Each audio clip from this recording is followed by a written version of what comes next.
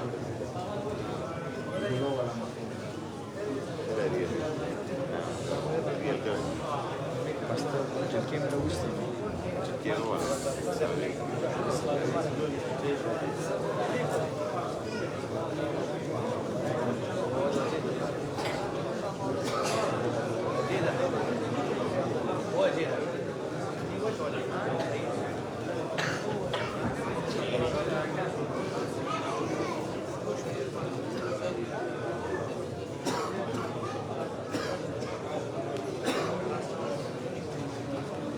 Chura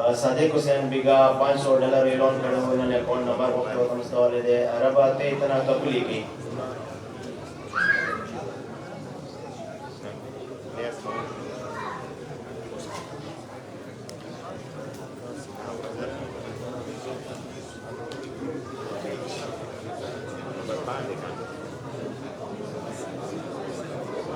اور زین بیگا $500 اعلان کرے وہ عرب آتے اتنا قبولی کی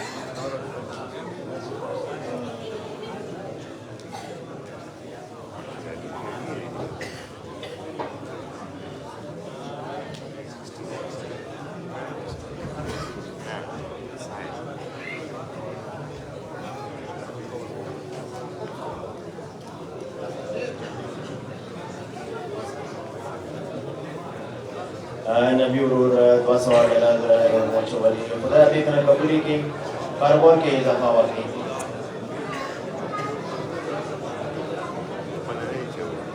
جن جن عزیزوں نے ابھی اپنا حصہ دیا ہے اور ڈالا ہے ان سب کے تمام مرحومین کے اثار ثواب کے لیے مل کر اونچی آواز سے صلوات پیش کرنے والے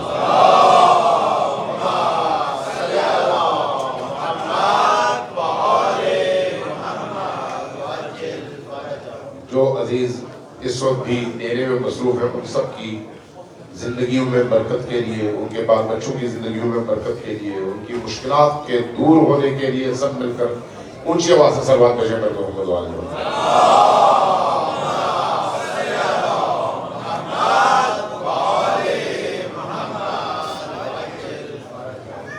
کچھ عزیزوں نے آج رات آپ سب سے دعا کی درخواست کیا ہے اپنی مشکلات کا ذکر کر کے کہ ان کو مشکلات سے نجات چاہیے آج رات شہادت کی رات ہے عاشور کی رات ہے اور خصوصاً حضرت علی اصغر علیہ السلام کی رات ہے جو باب الحوائج ہے تو اس لیے سب مل کر ان تمام حاجت مندوں کی حاجات کی برابری کے لیے حضرت علی اصغر کو یاد کرتے ہوئے ان کے طفیل ان کے صدقے میں اللہ سے دعا کرتے ہیں کہ اللہ ان تمام حاجت مندوں کی حاجات کو قبول فرمائے ان کی مشکلات کو دور فرمائے ان کی زندگی کی جو تلخیاں ہیں ان کو شیرینی اور مٹھاس میں تبدیل فرمائے ان کی زندگی کی یہاں کی جو مشکلات ہیں ان مشکلات کو دور فرمائے ان کے بچوں سے ان کی ملاقاتوں کی توفیق عطا فرمائے اور ان کے گھر میں جو پریشانیاں ان تمام پریشانیوں کو دور فرمائے اونچی آواز سے سب مل کر صلوات پیش کر محمد والے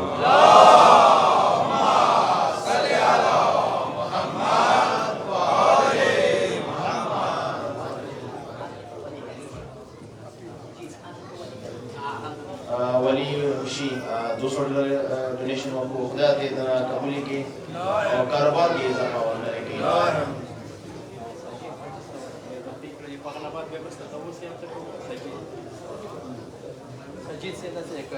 ساجد حسین $500 ڈونیشن کو عرب کاروبار دے کاروبار کی ہوتا ہے اضافہ کرنے کی حلال رزق کی اضافہ کرنے کی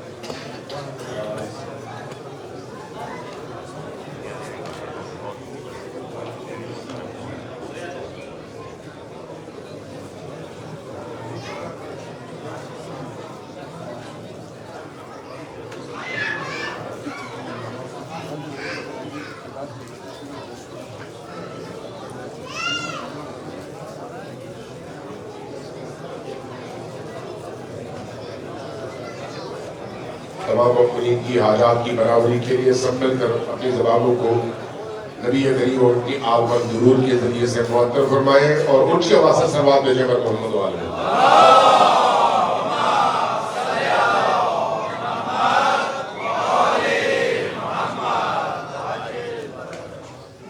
تمام اہل خیر خیر حضرات جنہوں نے اب تک مدد کی ہے ان سب کی حاجات کی قبولیت کے لیے مل کر اونچی آواز سے صلوات بھیجیں محمد علیہ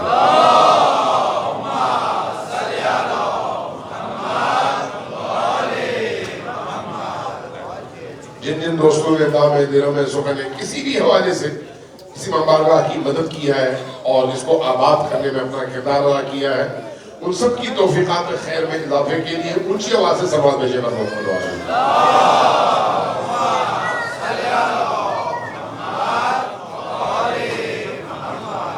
جن عزیزوں نے اس امام بارگاہ کو خریدنے میں آباد کرنے میں اپنا کردار ادا کیا اور اس وقت آپ کے درمیان نہیں ہے ان کی توفیقات میں اضافے کے لیے اور ان کے تمام مرحومین کے احسان ثواب کے لیے مل کر اونچی آواز سے صلوات بھیجیں محمد علیہ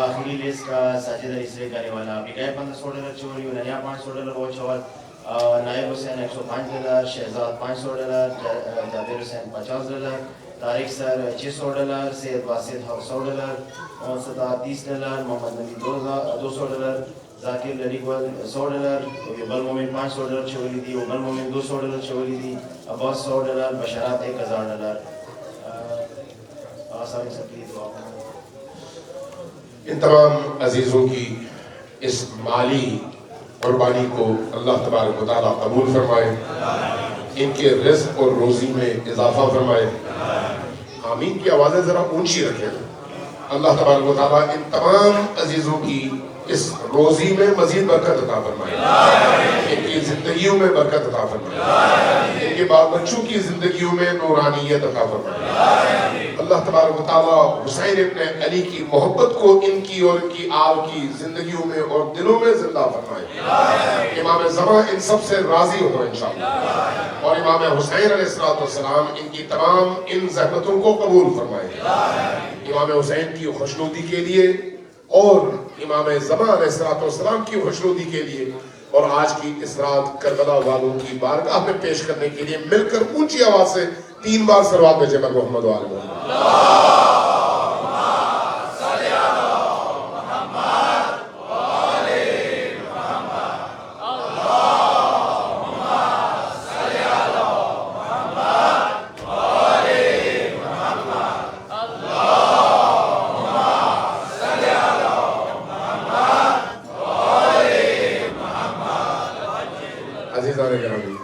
میں صرف ایک واقعہ عرض کر دوں تاکہ ذہن دوبارہ اس کی طرف آ جائے اس کے بعد چند جملے مسائل کے اور پھر آپ کی ذہن مدد کریں یہ یاد رکھیے کہ ہمارے دل جتنے زندہ ہوں گے ہم سب کے مجھ سمیت آپ سمیت سب اتنا ہم پر اللہ کی برکتیں نازل ہوں گی اور دلوں کی زندگی اخلاص میں ہے دل تب زندہ ہوتے ہیں جب انسان کی نیت پاک نیت اگر خالص ہو تو انسان کا چھوٹے سے چھوٹا عمل بھی قبول ہے اور اگر نیت خالص نہ ہو تو پھر کچھ نہیں ہے سب کچھ برباد سب کچھ برباد امام خمینی کے بہت چاہنے والے بہت بڑے خطیب تھے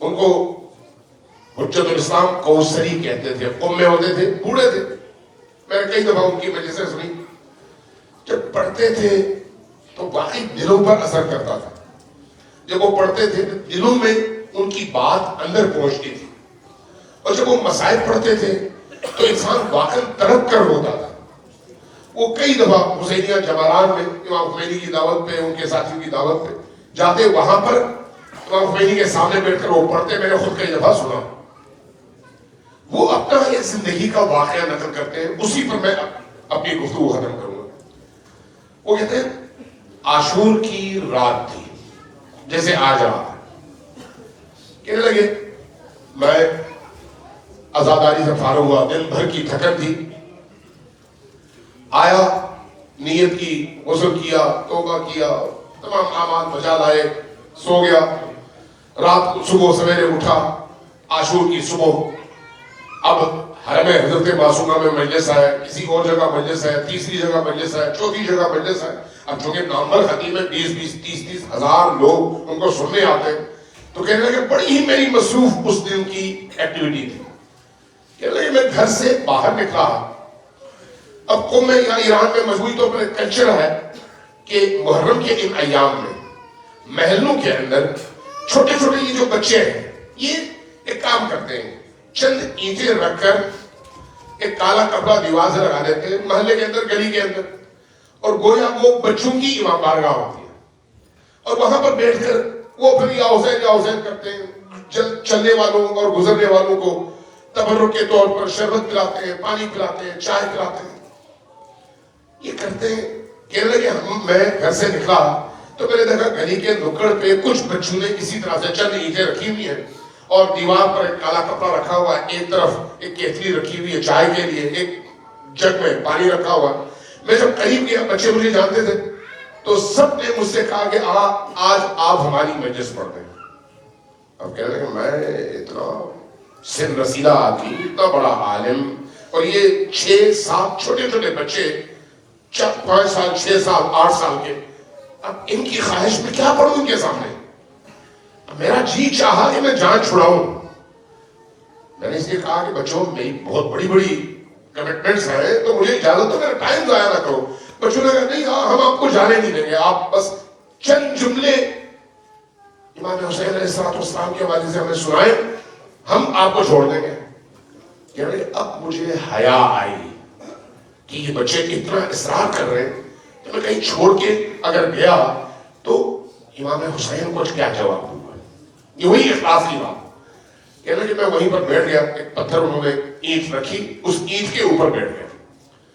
بیٹھ کے میں نے کیا کیا, میں نے صرف 4 جملے پڑھے زیارت عاشورہ کے. السلام علی الحسین وعلی علی ابن الحسین وعلی اولاد الحسین وعلی اصحاب الحسین. یعنی میں نے صرف یہ 4 جملے پڑھنے کا جب اٹھا تو بچے بڑے خوش ہوئے اور انہوں نے میرا ہاتھ تھاما, بوسہ دیا اور کہا کہ آپ نے ہماری خواہش پوری کی, اللہ آپ کو اجر دے, امام حسین آپ سے راضی ہو. میں جب چلنے لگا تو میرا ہاتھ پکڑ کے کہا ہم نے یہاں پر تبرک کے طور پر, نیاز کے طور پر چائے بنائی ہے, یہ چائے پی رہے, چائے پی رہے. کہہ رہے اب مجھے مجبوراً رکنا پڑا چائے کے لیے. میں بیٹھ گیا دوبارہ. انہوں نے پلاسٹک کے کپ میں آدھی ابلی ہوئی, بچے جب چائے بنائیں گے تو کیسی بنائیں گے آپ خود اندازہ لگا سکتے ہیں, آدھی ابلی ہوئی کچی چائے دی. میں نے جیسے ہی منہ سے لگایا تو مجھے اس کا ذائقہ عجیب لگا, میں پی نہیں سکا. میں نے دیکھا بچے اب آپس میں مصروف ہو گئے تو میں نے ان کی آنکھ بچا کر وہ چائے ایک طرف انڈیل دی, گرا دی, ان کو نہیں پتا چلنے دیا. اور اس کے بعد کپ رکھ کر میں نے کہا بچوں میں نے چائے پی لی, اب میں جاؤں؟ تو کہا ہاں آپ جائیے, بہت بہت شکریہ آپ کا, مجھے رخصت کر دیا. کہنے لگا میں حرم میں گیا, مختلف جگہوں میں گیا, بڑے بڑے اجتماعات تھے, بڑی مجلسیں ہوئی, لوگ بھی خوب روئے, اور بڑی تعداد میں لوگ آئے. عام طور پر ہم کہتے ہیں بڑی قبولیت کی مجلس تھی, مجالس ہو گئی. رات کے لگے میں واپس آیا گھر, غسل کیا اور کچھ اعمال جو عاشور کے تھے وہ بجا لائے. بجا لانے کے بعد میں سو گیا. کہتے ہیں کہ میں رات میں اچانک, خود وہ سید تھے, کہنے لگے رات کو اچانک میں نے دیکھا, میں کانوں میں آواز آئی نیند میں کہ بی بی تشریف لا رہی ہیں, اٹھو. میں نے جیسے ہی یہ سنا نیند میں, ابھی میں خواب میں ہوں, میں نے آنکھیں کھولی خواب ہی میں نے دیکھا بی بی تشریف لائی ہے. میں فوراً اٹھا, آپ کے قدموں میں گرا, خواب ہی میں قدموں میں گرا. میں نے سلام کیا, بی بی نے میرے سلام کا جواب دیا اور فرمایا کہ کوثری بیٹا, آج تم نے جتنی بھی مجلسیں پڑھی ہیں ان میں سے کوئی بھی مجلس ہماری بارگاہ میں قبول نہیں ہوئی. کہتے ہیں جیسے ہی میں نے سنا میں تڑپ اٹھا. میں نے کہا بی بی کوئی مجلس قبول نہیں ہوئی, لوگ اتنا کریا کر رہے تھے, اتنا رو رہے تھے, آپ کے بیٹے پر رو رہے تھے, اتنی بڑی تعداد میں لوگ رو رہے تھے. کہا تمہارا ان مجالس میں جو کچھ تم نے پڑھا وہ تمہارا قبول نہیں ہے. میں تڑپ گیا اور رونے لگا. جب میں رونے لگا تو بی بی نے فرمایا کہ ہاں وہ جو تم نے ان 6 بچوں کے درمیان جو 4 جملے پڑھے تھے وہ ہماری بارگاہ میں قبول ہو گیا, وہ قبول ہو گیا. جب کہا وہ قبول ہوا ہے تو مجھے اطمینان ہوا. جیسے ہی مجھے اطمینان ہوا, بی بی نے ایک سوال کیا, کہا کہ بیٹا یہ بتاؤ تم نے وہ چائے گرائی کیوں تھی؟ جیسے ہی کہا وہ گرائی کیوں تھی, میں تڑپ اٹھا. میں نے کہا بی بی کیوں, اس چائے میں کیا ایسی بات تھی؟ فرمایا کہ کیا تمہیں نہیں معلوم وہ چائے ہم نے اپنے ہاتھوں سے بنائی تھی, ہم نے اپنے ہاتھوں سے بنائی تھی. امام حسین کے دسترخوان پہ آپ جو کچھ بھی کرتے ہیں وہ آپ کا کام نہیں ہے, ان ہستیوں کا کام ہے, ان ہستیوں کا کام. اس لیے آپ اگر ان دسترخوانوں پر آتے ہیں, ان گھروں میں آتے ہیں, گریا کرتے ہیں, تو یہ گریا بھی ان کی طرف سے عطا ہے. یہ جو آنسو انسان کی آنکھوں سے گرتے ہیں, یہ آپ اپنی مرضی سے نہیں گرا سکتے جب تک ادھر سے اذن نہ ہو, ادھر سے اجازت نہ ہو. آج آپ کو معلوم ہے کس کی شہادت کی رات ہے؟ حضرت شہزادہ علی اصغر, علی اصغر, کربلا کا ننھا شہزادہ, کربلا کا وہ معصوم شہزادہ جو سب سے چھوٹا ہے عمر میں, لیکن اپنے مقام میں بہت بڑا مقام ہے, بہت بڑا مقام, جس کو ائمہ معصومین کہتے ہیں کہ یہ وہ مقام ہے جو باب الحوائج کا مقام ہے, حاجتوں کا دروازہ. یہ نہ دیکھو کہ ششماہا ہے, یہ دیکھو کہ اس عالم سے جو آیا ہے وہاں پر یہ بہت بڑا ہے, ششماہا نہیں ہے, بہت بڑا ہے. امام حسین علیہ السلام کی مظلومیت آپ دیکھیے. امام حسین جب میدان میں اکیلے رہ گئے, اکیلے جب رہ گئے, ایک دفعہ چاروں طرف نگاہ اٹھا کر ایک آواز دی, حل من ناصر ینصرنی, کیا کوئی ہے جو آج مجھے حسین کی مدد کرے, میں اکیلا ہوں. جیسے یہ آواز دی نا تو آپ کے کانوں میں خیمے سے رونے کی آواز ہے. جب کانوں میں آواز آئی رونے کی تو آپ لپک کر گئے خیمے میں کہ کیا ہوا.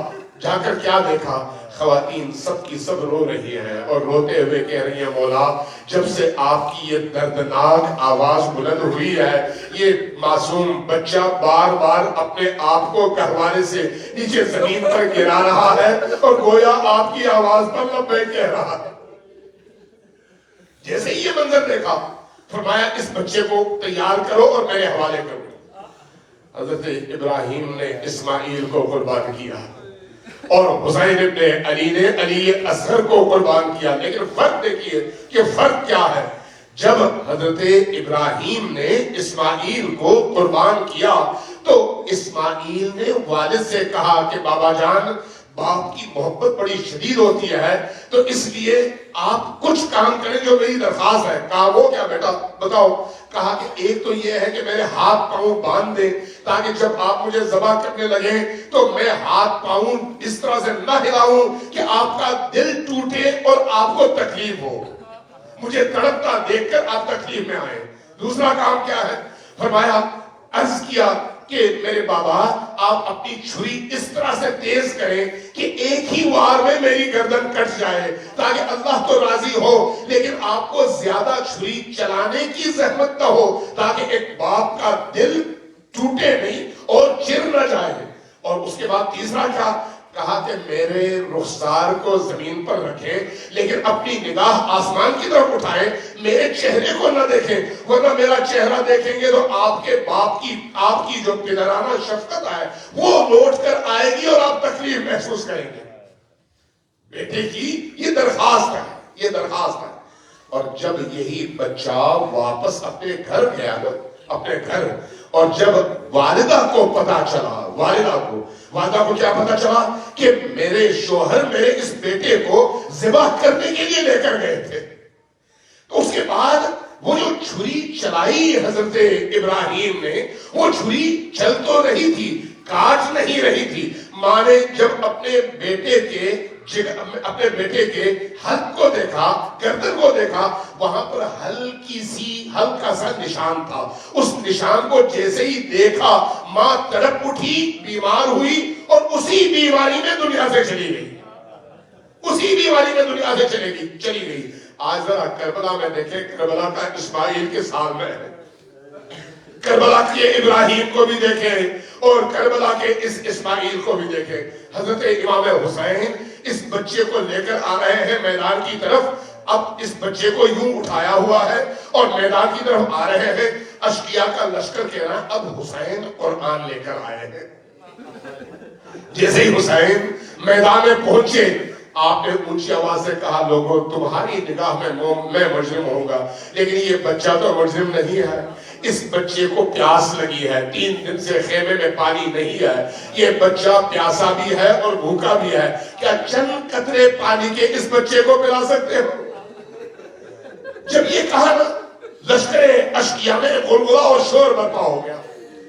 اب کوئی کہہ رہا تھا کہ ہاں اس بچے کا تو کوئی قصور نہیں ہے, چند قطرے اس بچے کو پلا دو, اور کچھ کہہ رہے تھے نہیں اس خاندان کو بھوکا اور پیاسا ہی مار رہا ہے. جب یہ آوازیں اونچی ہونے لگی بعض راویوں نے لکھا ہے کہ امام حسین نے ایک عجیب کام کیا کہ اس بچے کو تپتی ریت پر نیچے رکھ دیا اور خود چند قدم پیچھے ہٹ گئے اور فرمایا دیکھو اگر تمہیں یہ خوف ہو کہ یہ پانی میں پی جاؤں گا تو آؤ خود اس بچے کو پلا دو. جب یہ کہا نا تو وہ شور اس لشکر میں اور زیادہ اونچا ہونے لگا لیکن کوئی آگے نہ بڑھا پانی پلانے کے لیے. تب حسین آگے بڑھے, اس بچے کو اٹھایا اور یوں جب بلند کیا تو تب عمر ابن سعد نے حرملہ کی طرف اشارہ کیا کہ حسین کا اور حسین کے بچے کا کام تمام کرو. اب تاریخ ایک عجیب بات بیان کرتی ہے کہ کربلا میں تیر 3 قسم کے تھے.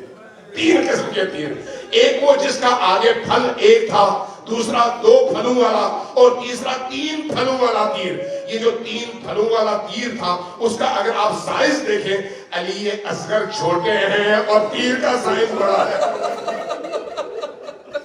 یہ تیر جب کمان پر چڑھا ہے اور چڑھنے کے بعد جب یہ تیر رہا ہوا ہے تو آپ اندازہ لگا سکتے ہیں ایک چھوٹے سے معصوم ششماہا بچے کی گردن کی طرف جب یہ تیر آیا ہوگا تو اس تیر نے کس طرح سے گردن کو چیرا ہوگا. جیسے ہی یہ تیر آیا اور حلقے اصغر سے ٹکرایا تو اس کے بعد تاریخ کہتی ہے کہ حسین ابن علی کے آغوش سے یہ بچہ ایک دفعہ فضا میں اچھلا اور جب واپس آیا تو حسین ابن علی نے بچے کو سنبھالا. اس کے گردن سے اس کے گلے سے جب خون بہنے لگا تو یہ خون اپنے چلوں میں بھرا. ایک روایت کہتی ہے کہ زمین پر گرنے نہیں دیا اس خون کو. دوسری روایت کہتی ہے کہ اس خون کو حسین ابن علی نے آسمان کی طرف پھینکا اور فرشتے یہ خون لے کر اوپر چلے گئے, زمین پر اس خون کو گرنے نہیں دیا. اب اس بچے کی حالت کیا ہے؟ تاریخ کہتی ہے کہ اس بچے کی حالت اس مچھلی کی سی تھی جس کو پانی سے نکال کر خشکی میں پھینک دیا گیا ہو. مچھلی کو جب پانی سے نکال کر خشکی میں پھینکا جاتا ہے تو جیسے ہی وہ پانی سے نکل آتی ہے ایک دفعہ اچھلتی ہے, اچھل کے گرتی ہے, پھر اچھلتی ہے, پھر گرتی ہے. جب بدن بے جان ہونا اس کے بعد ایک وقت آتا ہے کہ اب بدن کو وہ مچھلی ہلا نہیں سکتی لیکن آہستہ آہستہ اس کا منہ کبھی کھلتا ہے اور کبھی بند ہوتا ہے. اس وقت علی اصغر کی حالت ایسی تھی کہ ایک دفعہ تو وہ اچھلے, ایک دفعہ تو وہ تڑپے, ایک دفعہ تو ان کے دست و بازو نے حرکت کی, لیکن جب بے جان ہوا تو اب کیفیت یہ تھی کہ کبھی علی اصغر کے لب کھلتے تھے اور کبھی بند ہوتے تھے, کبھی کھلتے تھے کبھی بند ہوتے تھے. اس کیفیت میں حسین ابن علی نے اس بچے کو اٹھایا, اپنے سینے سے لگایا. ایک وقت ایسا آیا کہ اب بچہ بے جان ہو چکا, اب واپس آنا ہے خیمے کی طرف. اب حسین کی جرأت دیکھیے, حسین کا حوصلہ دیکھیے. خیمے کی طرف جا رہے ہیں لیکن رستے میں رک گئے. 7 دفعہ روایت کہتی ہے 7 دفعہ آگے بڑھے, 6 دفعہ واپس آئے, 7ویں دفعہ بڑی ہمت کر کے خیمے کے در تک پہنچے. اب یہاں پر ایک روایت بیان کرتی ہے کہ حضرت رباب جو اسی علی اصغر کی والدہ ہے خیمے میں ایک کونے میں بیٹھی ہوئی ہے, وہ آگے نہیں آئی. کیوں آگے نہیں آئی؟ کہ کہیں ایسا نہ ہو کہ حسین کی آنکھوں میں ندامت دیکھیں. اس کیفیت میں رباب ایک کونے میں دبکی ہوئی ہے اور باقی مخدرات عصمت و طہارت نے اس بچے کو اپنی گود میں لیا ہے اور آہو بکا جاری ہے، تب جب حضرت رباب قریب آئیں اور قریب آ کر اس بچے کے چہرے کو دیکھا اور کٹی ہوئی گردن کو دیکھا تو چیختی ہوئی روئی اور رو کر ایک جملہ کہا، وہ جملہ ایسا ہے جو سمندر کے پانیوں کو آگ لگا دے۔ کیا کہا؟ امثلک ینہر یا بنیا، اے میرے ننھے سے علی اصغر، کیا تم جیسے معصوم بچے کو اس طرح سے ذبح کیا جاتا ہے جس طرح سے اونٹ کو ذبح کیا جاتا ہے؟ جیسے ہی یہ کہا حسین ابن علی بھی رو پڑے۔ اب تاریخ کہتی ہے کہ یہ ماں جب تک زندہ رہی کبھی بھی دھوپ سے سائے میں نہیں آئی، ہمیشہ دھوپ میں بیٹھی رہتی۔ پوچھا جاتا بی بی دھوپ میں کیوں، آپ سائے میں کیوں نہیں آتی؟ جواب دیتے ہیں جس کا علی اصغر اونٹ کی طرح سے نہر کر کے مارا گیا ہو، وہ کیسے سائے میں رہے اور دھوپ میں رہے؟